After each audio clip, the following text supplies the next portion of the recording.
Pengamat prediksi Roy Suryo Cas bakal dijerat UU ITE dan dipenjara hingga 2029. Ini alasannya. Pernyataan yang mengandung fitnah dan pencemaran nama baik melalui media sosial atas tuduhan ijazah palsu S1 milik pelapor. Nah, inilah yang akan didalami, ya. Tahapan-tahapan itu nanti akan dilakukan. Di Bareskrim itu ada aduan dari seseorang menyerahkan berkas ijazah asli baik yang universitas sama yang SMA sampai SD kita berikan, sampai sekarang masih di sana ijazahnya.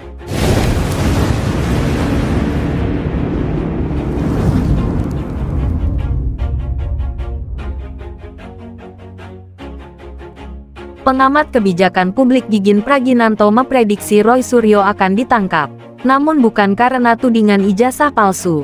Perkiraan saya, Roy Suryo DKK akan ditangkap memakai UU ITE karena pencemaran nama baik, kata Gigin dikutip dari unggahannya di X, Jumat tanggal 2 Mei tahun 2025. Bukan soal ijazah asli UGM milik Jokowi yang sampai sekarang belum terbukti keberadaannya, tambahnya. Lebih jauh, menurutnya Roy Suryo dan beberapa orang lainnya akan dikurung hingga 2029. Setelah pemilihan presiden Pilpres selesai, mereka akan dikurung sampai 2029 agar tidak mengganggu Pilpres yang syarat rekayasa dan kebohongan, ujarnya. Diketahui, Roy Suryo dilaporkan oleh Peradi Bersatu, yang membentuk tim advokat public defender setelah laporan sebelumnya ditolak oleh Bareskrim Polri. Kami resmi telah melaporkan yang berprofesi sebagai ahli atau ilmuwan dengan inisial RS Roy Suryo, ujar Wakil Ketua Peradi Bersatu, Lecumanan, dalam keterangannya pada Senin tanggal 28 April tahun 2025. Selain Roy Suryo, Peradi Bersatu juga turut melaporkan 3 individu lainnya yang terlibat dalam isu serupa.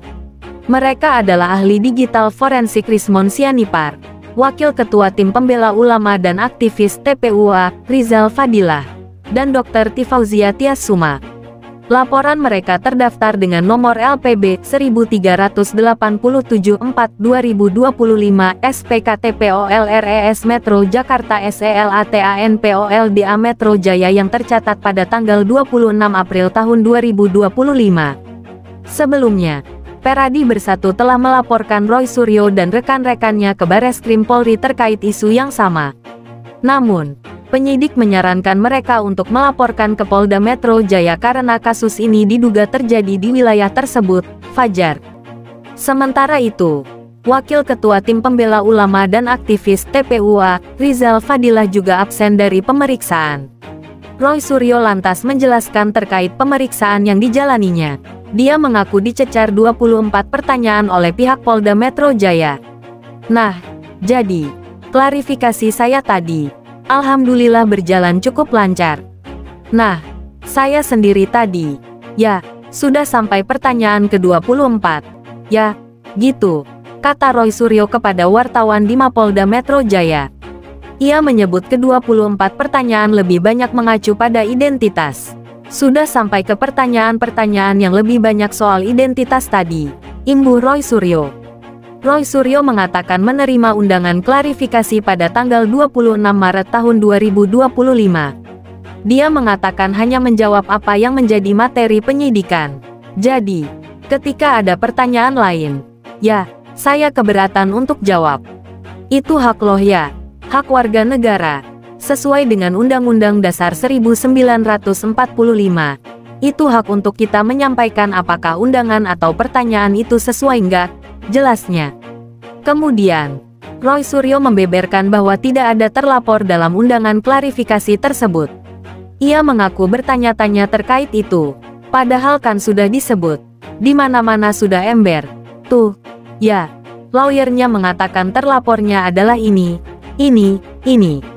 Tapi dalam surat itu nggak ada. Jadi, kalau dalam surat itu nggak ada, ya kita nggak wajib gitu melakukan klarifikasi.